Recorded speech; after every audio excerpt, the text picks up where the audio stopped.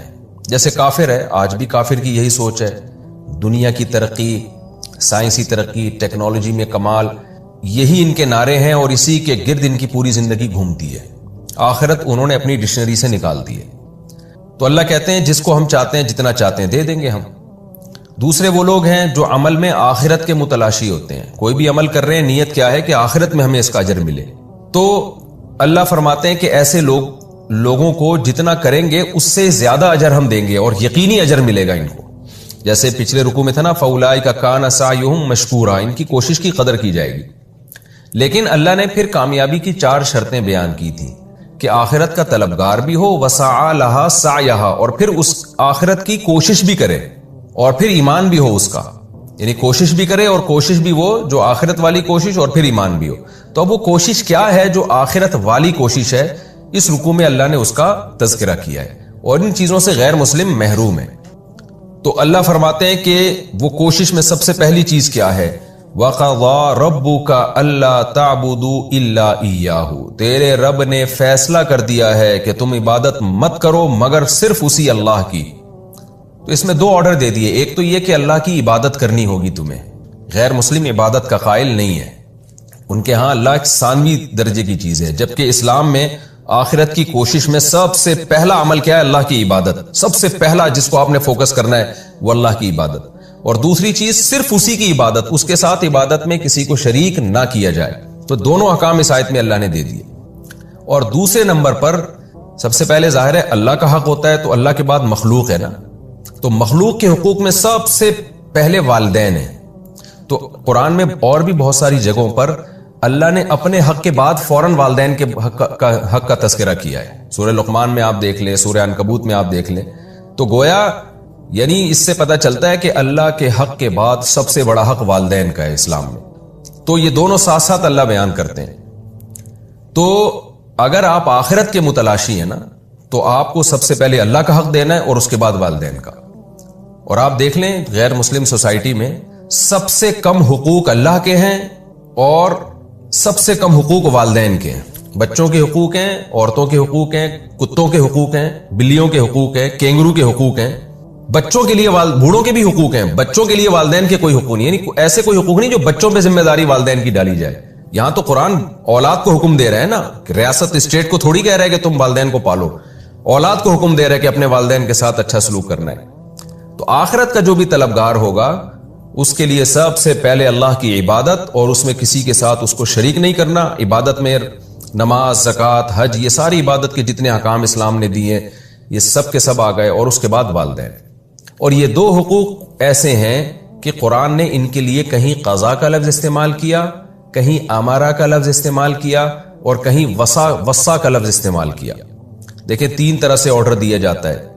ایک امارہ کہ اللہ حکم دیتا ہے تمہیں, ایک ہے قضا اللہ نے فیصلہ کر دیا ہے, ایک ہے وصینا ہم نے وصیت کر دی ہے.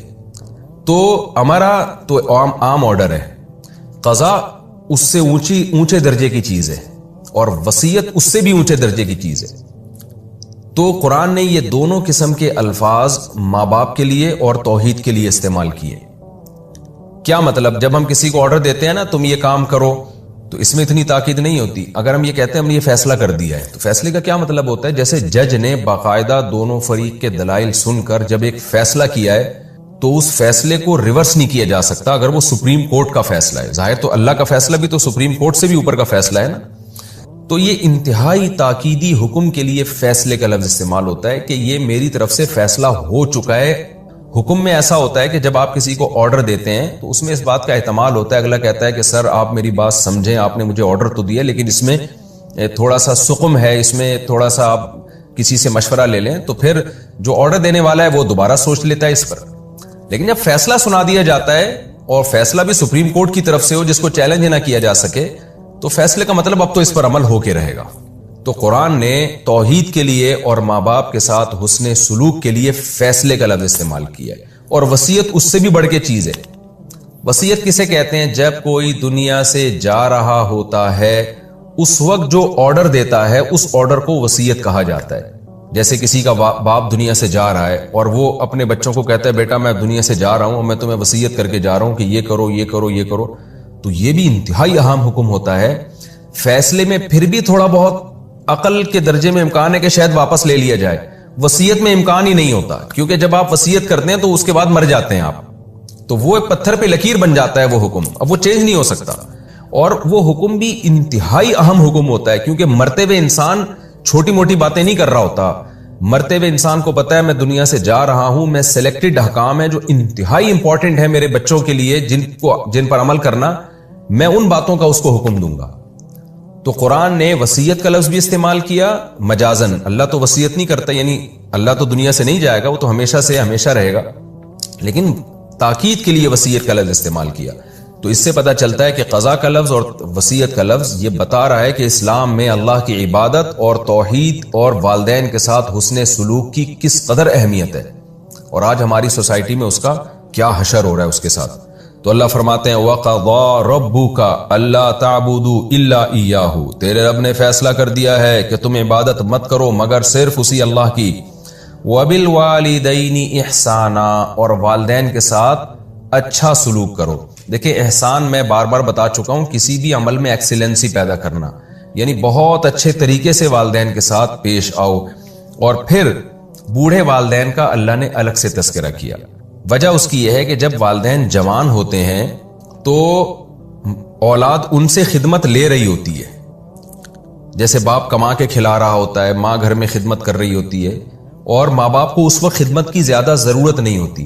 بڑھاپے میں معاملہ ہو جاتا ہے بالکل الٹا، اب وہ بیچارے کسی کام کے نہیں رہے، باپ ریٹائر ہو گیا ہے، اولاد کی ذمہ داری اب وہ کمائے، وہ اور پھر ریٹائر بھی ہو گئے، کما بھی نہیں رہا، اور پھر بوڑھا بھی ہو گیا ہے، بوڑھا ہونے سے طبیعت میں چڑچڑاپن پیدا ہو رہا ہے، بیماریاں آ رہی ہیں، تو وہ سوسائٹی کو بوجھ لگنے لگتے ہیں ایسے والدین، ماں بھی بوجھ لگنے لگتی ہے، باپ بھی بوجھ لگنے لگتا ہے۔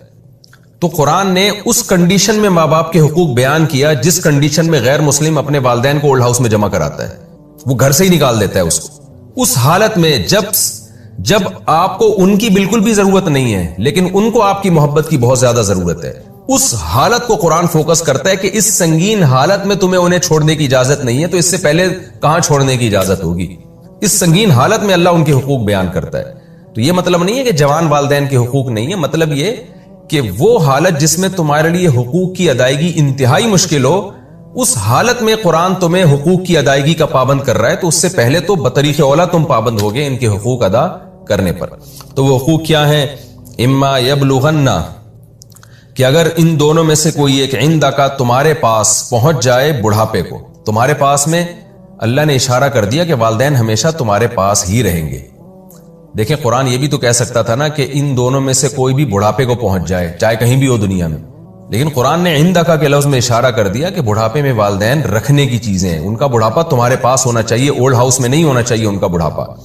تو ان میں سے کوئی بھی تمہارے پاس بڑھاپے کو پہنچ جائے، احدہما، ان دونوں میں سے کوئی بھی، او کلاہما، یا دونوں بوڑھے ہو جائیں، فلا تقل لہما اف، تو اف یہ ایک علامت ہے، عربی میں اف ایک ایسا جملہ ہوتا تھا جو ایک بے ادبی کا جملہ سمجھا جاتا تھا۔ کسی بھی بات پر جب آپ کو اعتراض ہوتا ہے نا کہ یہ آپ نے کیا کہہ دیا، تو ایسے موقع پہ کسی بھی زبان میں جو لفظ استعمال ہوگا اس کو اف کہا جائے گا۔ تو یہ ایک علامت ہے، میں بار بار بتاتا ہوں نا، قرآن جزیات بیان کر کے قاعدے بیان کرتا ہے، تو اف تبھی ہم فقہا لکھتے ہیں کہ کسی زبان میں اف کا لفظ وہ توہین کے لیے نہ ہو بلکہ عزت کے لیے ہو، تو وہاں اف بولنا بالکل جائز ہوگا۔ تو اس کے میں اف کا لفظ مراد نہیں ہے، مراد یہ ہے کہ کوئی بھی ایسا ورڈ استعمال کرنا، ایسا لفظ استعمال کرنا جس میں آپ کو یہ لگے کہ آپ ان کو جھڑک رہے ہیں، ڈانٹ رہے ہیں، آپ ان کے بات پر ناک منہ بنا رہے ہیں، تو یہ ایسا لفظ استعمال کرنا شریعت میں جائز نہیں ہوگا۔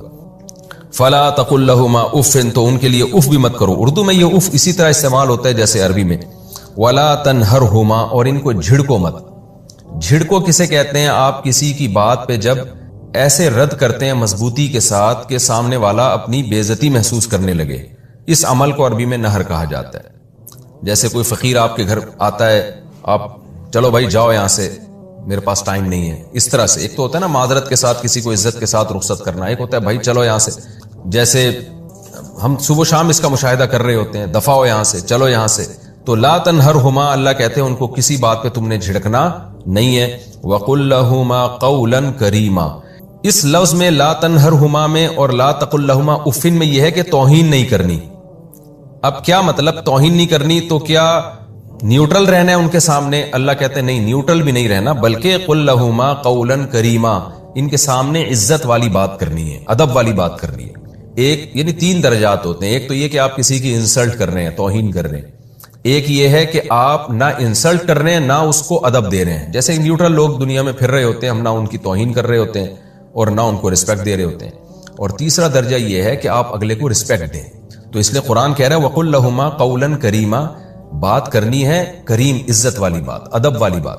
تو اس کا عام ترجمہ یہ بھی کیا گیا کہ ادب سے ان سے بات کرنی ہے. وَاخْفِضْ لَهُمَا جَنَاحَ الذُّلِّ مِنَ الرَّحْمَةِ، یہ تو اللہ نے زبان سے کیسے پیش آنا ہے اس کا طریقہ بتایا. زبان کے کیا احکام ہے، والدین کے سامنے کس لینگویج میں، کس زبان میں آپ نے، کس ٹون میں آپ نے بات کرنی ہے. اب اللہ کہتے ہیں کہ تمہارا ظاہری ایٹیٹیوڈ کیسا ہونا چاہیے والدین کے سامنے.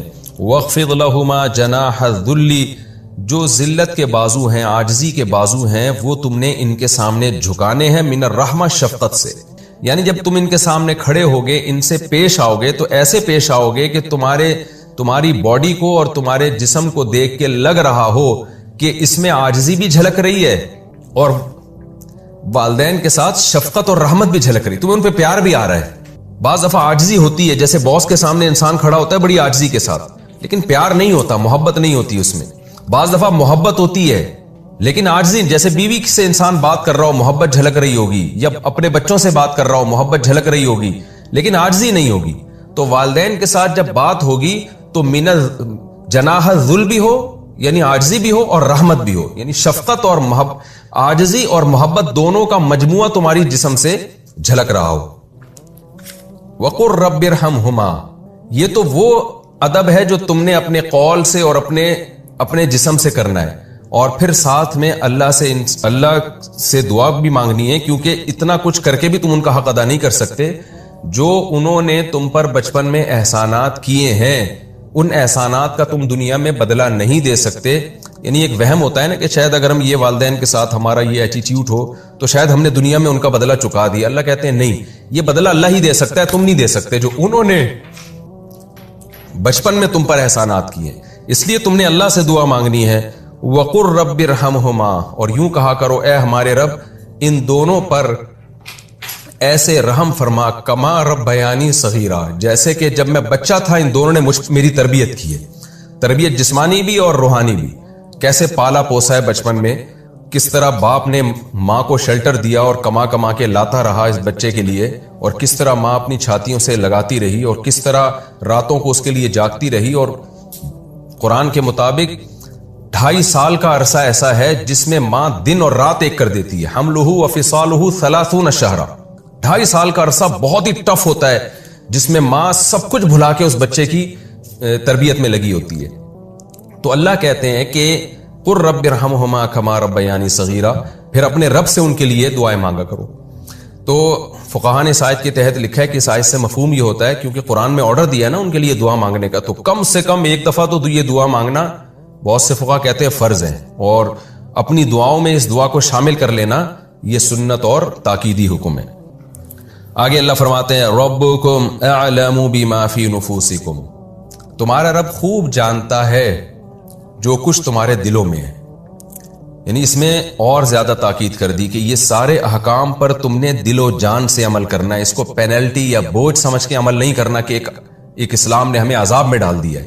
تو تمہارے دل میں اگر الٹے سیدھے خیالات آئیں گے تو تمہارا رب بھی یہ خیالات بھی جانتا ہے، لہذا دل و جان سے اس حکم پر اللہ کا حکم سمجھ کے عمل کرنا ہے. ہاں یہ ضرور ہے ان تکونوا صالحین. اب چونکہ اتنی زیادہ تاکید والدین کے حقوق کی بیان کر دی گئی ہے تو ظاہر ہے انسان جہاں والدین کے حقوق کے لیے تیار ہوتا ہے وہاں اس میں خوف بھی پیدا ہو جاتا ہے کہ بھئی یہ تو بہت سخت احکام اللہ نے دے دیے تو ہم سے تو اس پر عمل ہی نہیں ہو پائے گا اور اس کے نتیجے میں کہیں جہنم کی آگ میں نہ ہم چلے جائیں. تو اگلی آیت میں اللہ نے اس کا تذکرہ کیا کہ ان تکونوا صالحین, اگر تم نیک بنو گے, فإنہ کان للأوابین غفورا, تو اللہ توبہ کرنے والوں کے لیے غفور بھی ہے. کیا مطلب؟ تم ان احکام کو فالو کرنے کی کوشش کرو اور نیک بنو. اگر کبھی کوتاہی ہو جاتی ہے, غلطی ہو جاتی ہے, تو توبہ کا دروازہ کھلا ہوا ہے. دیکھیں ہر گناہ کے بعد توبہ کا دروازہ کھلا ہوا ہے, لیکن اللہ اس کا تذکرہ نہیں کرتا کہ جب بھی کوئی گناہ بیان ہو قرآن یہ کہے کہ اگر توبہ کر لو گے تو معاف کر دے گا. قرآن کی ایسی عادت نہیں ہے. لیکن اسپیشل والدین کے جہاں حقوق اللہ نے بیان کیے وہاں اللہ توبہ کا اس لیے تذکرہ کرتا ہے کہ علماء اس آیت کے تحت لکھتے ہیں مفسرین کہ والدین کے ساتھ چونکہ رہنا بہت عرصہ ہے, انسان جس کے ساتھ کم رہتا ہے نا, کبھی کبھار ملاقات ہوتی ہے, اس کے حقوق کی ادائیگی آسان ہوتی ہے.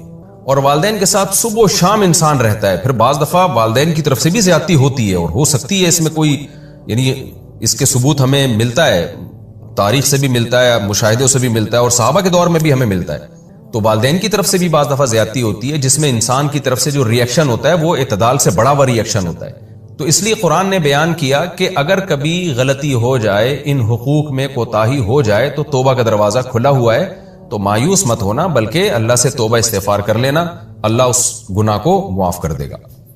تو ہم نے علماء سے سنا ہے کہ انسان اگر کبھی ماں باپ سے اونچی آواز میں بات کر لے, اگر یہ عمل کبھی کبھار ہوتا ہے نا, تو اللہ سے بھی معافی مانگے, ماں باپ سے بھی معافی مانگے, اور پھر اس کو بھول جائے, پھر مسلط نہ کرے اپنے اوپر کہ میں نے اللہ کے حکم کو توڑ دیا تو میرا پتہ نہیں کیا بنے گا.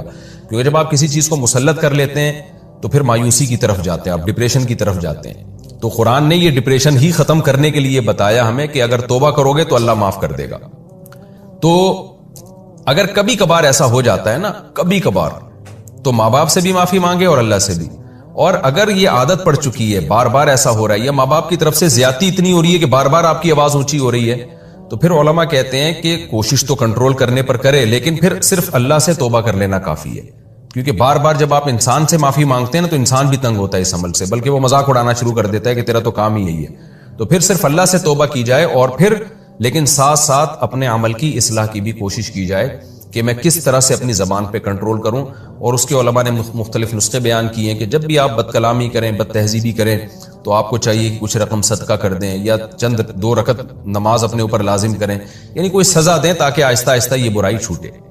اور ایک بات جو سوسائٹی کے حالات کو دیکھ کر بیان کی جاتی ہے وہ میں یہی بیان کر دیتا ہوں, میں بھول نہ جاؤں, کہ بعض دفعہ ماں باپ کی طرف سے واقعی زیادتی اتنی ہوتی ہے اولاد پر کہ وہ بہت زیادہ اس کو ٹارچر کر رہے ہوتے ہیں. چند کیسز ہی ہیں ہماری سوسائٹی میں, زیادہ تر اولاد والدین کی نافرمان ہوتی ہے. خوب سمجھ لیں, زیادہ تر ہماری سوسائٹی میں والدین پر ظلم ہوتا ہے, کیونکہ جب اسلام ہمارے گھروں سے نکل رہا ہے اور لبرلزم آ رہا ہے, ایجوکیشن کے نام پہ جو بد تہذیبی آ رہی ہے یونیورسٹی اور کالجز میں, اس کے نتیجے میں لوگوں نے باپ کو باپ سمجھنا, ماں کو ماں سمجھنا چھوڑ دیا ہے. تو ہماری ینگ جنریشن آج کل اس کی نظر میں والدین کی کوئی حیثیت نہیں ہوتی, بس اسی باپ کی عزت ہوتی ہے جو اولاد کو اپنے سے بھی, جو اولاد کو باپ بنا کے جس نے رکھا ہوا. یعنی آج اگر کسی گھر میں باپ کی عزت ہو رہی ہے نا, تو وہ باپ ہوگا جس نے اولاد کو باپ بنایا ہوا ہو. تو اس ابا کو تو لوگ مانتے ہیں, جو باپ گھر میں باپ بن کے رہے گا اس کی ویلیو نہیں ہے, جو ماں گھر میں ماں بن کے رہے گی اس کی ویلیو نہیں ہوتی, الا ماشاءاللہ. تو لیکن کہیں اس کے برعکس بھی ہوتا ہے, کہیں واقعی والدین کی طرف سے بھی زیادتی ہوتی ہے. تو ایسے موقع پہ حتی الامکان برداشت کیا جائے, لیکن اگر برداشت سے معاملہ باہر ہو گیا تو پھر علماء کہتے ہیں کہ پھر والدین سے الگ رہا جائے. ایسی صورت میں کیونکہ بار بار ان کی حق تلفی ہوگی, زبان درازی ہوگی, پھر آپ کی زندگی کی برکتیں ختم ہوں گی. تو ایسی صورت میں پھر بہتر یہی ہے کہ تھوڑا سا ان سے ریزرو ہو جائے انسان, کیونکہ پھر بار کیونکہ ناقابل برداشت تو ظاہر انسان کبھی بھی اپنے اوپر بوجھ نہیں ڈال سکتا. تو ایسے ہمارے سامنے بہت کیسز آئے ہیں کہ ماں نے اتنی زیادتی کی یا باپ نے اتنی زیادتی کی, اولاد کو بالکل نفسیاتی مریض بنا دیا.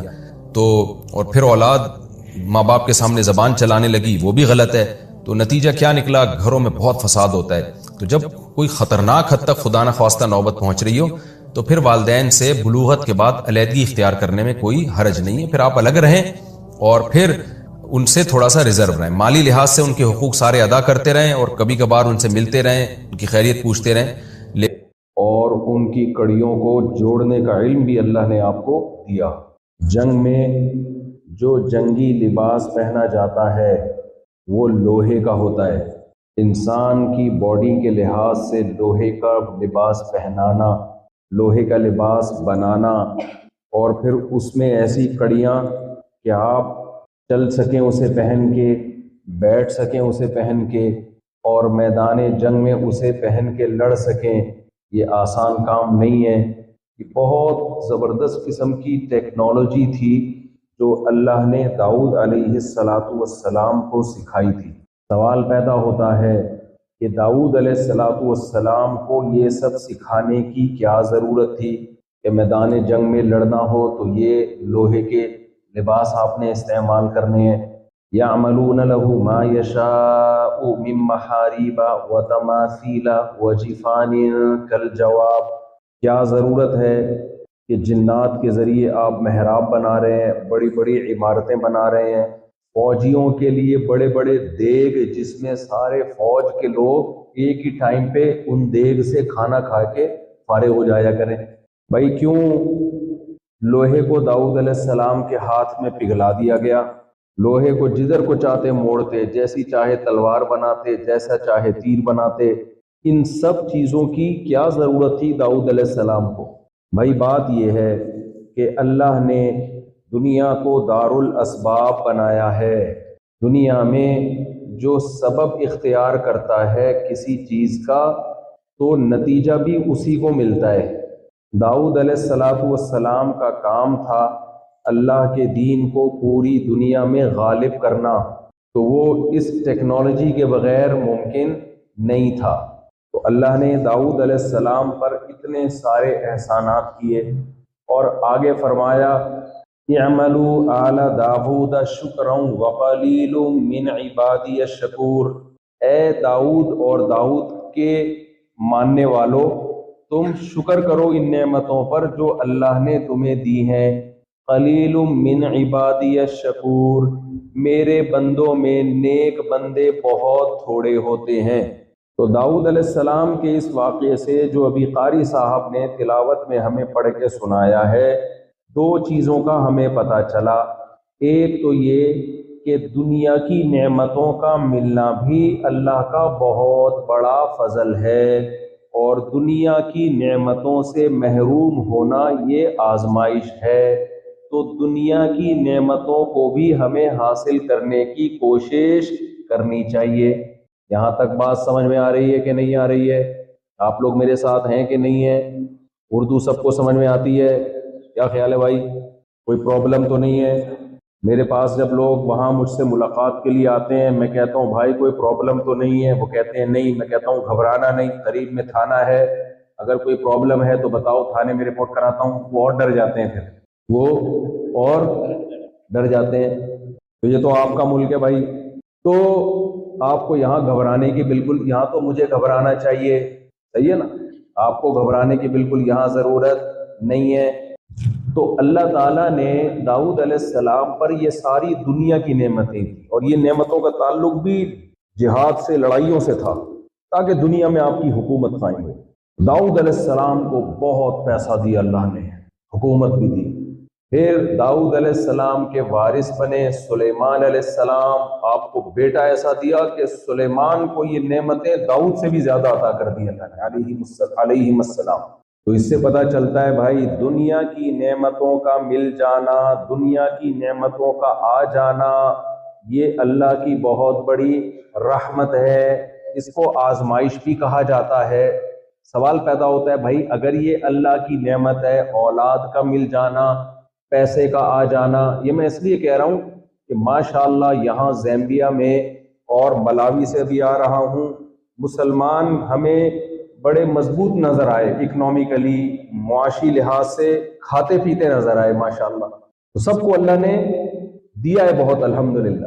یہاں آپ لوگوں نے آ کے تجارتیں کی، اللہ نے آپ کو نوازا، گاڑیاں ہیں آپ کے پاس، گھر ہیں آپ کے پاس، ایک ایک بندے نے 3 4 4 ملازم رکھے ہوئے، تو یہ سب اللہ کی بہت بڑی نعمتیں ہیں۔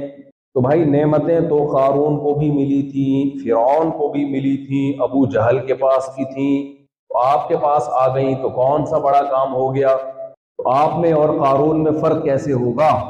نعمت کا مل جانا یہ کافی نہیں ہے. پہلی بات تو یہ کہ یہ نعمت ہے، کیونکہ ہمارے ہاں بہت سے لوگ اس کو نعمت سمجھتے ہی نہیں ہیں. بہت سے لوگ اس کو نعمت سمجھتے نہیں ہیں.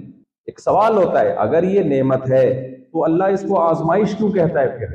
انما اموالکم و اولادکم فتنہ، اللہ کہتے ہیں تمہارا مال اور اولاد تمہارے لیے فتنہ ہے. تو اس کا مطلب اولاد لیس اور مال لیس ہونا چاہیے. کیا خیال ہے؟ نہ اولاد ہونی چاہیے اور نہ مال، کیونکہ اللہ کہہ رہے ہیں مال بھی فتنہ اور اولاد بھی. جملہ مکمل کریں آپ لوگ. اولاد بھی فتنہ. فتنہ رکھنے کی چیز ہے یا نکالنے کی چیز ہے؟ جتنے بچے ہیں نا عیدی سینٹر میں جمع کرا دو جا کے فوراً. کیا خیال ہے؟ القرآن یفسر بعضہ بعضا، تبھی کہتے ہیں ایک آیت یا ایک حدیث دیکھ کے جو لوگ فتویٰ دیتے ہیں نا، عالم بن جاتے ہیں، وہ ہمیشہ گمراہ کرتے ہیں. آج جتنے گمراہ لوگ ہیں سب ہر گمراہی پھیلانے کے لیے ریفرنس کس کا دے رہے ہوتے ہیں؟ قرآن کا اور حدیث کا. بھائی اگر ایک حدیث یا ایک آیت کافی ہوتی دین کو سمجھنے کے لیے تو نبی صلی اللہ علیہ وسلم نے یہ کیوں فرمایا ہوتا؟ بلغوا عنی ولو آیا رب حامل فقہ غیر فقیہ، مجھ سے بات سن کے آگے پہنچایا کرو، کیونکہ بعض دفعہ جس کو بات بتائی جاتی ہے وہ بات کا زیادہ اچھا مطلب سمجھتا ہے. پتا چلا بھائی دو قسم کے لوگ ہیں، ایک بات سنتے ہیں لیکن ان کو اس کا مطلب معلوم نہیں، یعنی نبی کی حدیث یا قرآن کی آیت ان کو معلوم ہوتی ہے لیکن اس کا اصل مفہوم ان کو معلوم نہیں ہوتا. ایک وہ لوگ ہوتے ہیں جن کو قرآن کی آیت اور حدیث بھی معلوم اور علم میں اللہ نے ان کو اتنی گہرائی دی ہوتی ہے کہ وہ اس کا مطلب بھی جانتے ہیں. تو مطلب جو جانتے ہیں ان سے پوچھا جائے گا، اور جو لوگ مطلب جانتے ہیں امت نے ان کو کیا نام دیا ہے؟ فقہا. کیا نام دیا بھائی؟ فقہا. فقہائے کرام. ایک ہوتے ہیں محدثین کرام، یہ وہ ہیں جو حدیث کو جمع کرنے والے. ایک ہے فقہائے کرام جو حدیث کا مطلب بیان کرنے والے. تو اب قرآن کیا کہہ رہا ہے؟ قرآن کہتا ہے کہ تمہارا مال اور تمہاری اولاد تمہارے لیے، اس کو ہٹا دے بھائی آگے سے، تمہارا مال اور تمہاری اولاد تمہارے لیے فتنہ ہے. تو فتنے کا مطلب کیا ہوا بھائی؟ ایک طرف اللہ قرآن میں فرماتے ہیں یمددکم باموال وبنین، نوح علیہ السلام نے اپنی قوم سے کہا کہ تم اللہ کی نافرمانی چھوڑ دو، توحید کے راستے پہ آ جاؤ، اللہ تمہارے مال میں بھی اضافہ کرے گا اور تمہاری اولاد میں بھی اضافہ کرے گا. ہیں بھائی، ایک طرف اللہ کہہ رہا ہے مال اور اولاد فتنہ ہے، دوسری طرف اللہ کہہ رہا ہے نیک بنو گے تو مال بھی بڑھے گا اور اولاد بھی. کیا مطلب؟ نیک بننے سے فتنوں میں اضافہ کرے گا اللہ تعالیٰ؟ ہے بھائی. تو پتا چلا بھائی جہاں اللہ نے مال اولاد اور بیویوں کو بھی فتنہ کہا اللہ نے، ان من ازواجکم، تمہاری بیویوں میں بھی فتنہ. کیا ہے؟ فتنہ ہے، آزمائش ہے. کیا مطلب آزمائش کا؟ تو شادیاں کرنا چھوڑ دیں ہم تو میرے زندہ رہنے کا کوئی فائدہ ہوگا پھر؟ پھر تو مجھے تو مر جانا چاہیے فوراً. بھائی فتنے کا مطلب قرآن میں یہاں کیا ہے؟ ہر جگہ فتنے کا ایک مطلب قرآن میں نہیں ہے. یہاں مطلب یہ ہے کہ یہ بہت بڑی نعمتیں ہیں اللہ کی، لیکن بعض دفعہ نعمت کی جب انسان ناقدری کرتا ہے، ناشکری کرتا ہے، تو وہی نعمت عذاب بن جاتی ہے اس کے لیے، وہی نعمت وبال جان بن جاتی ہے. قارون کو دیکھو، ان قارون کان من قوم موسیٰ فبغى علیہم، اللہ کہتے ہیں قارون حضرت موسیٰ کی قوم میں سے تھا. اتنی دولت دی اللہ نے اس کو.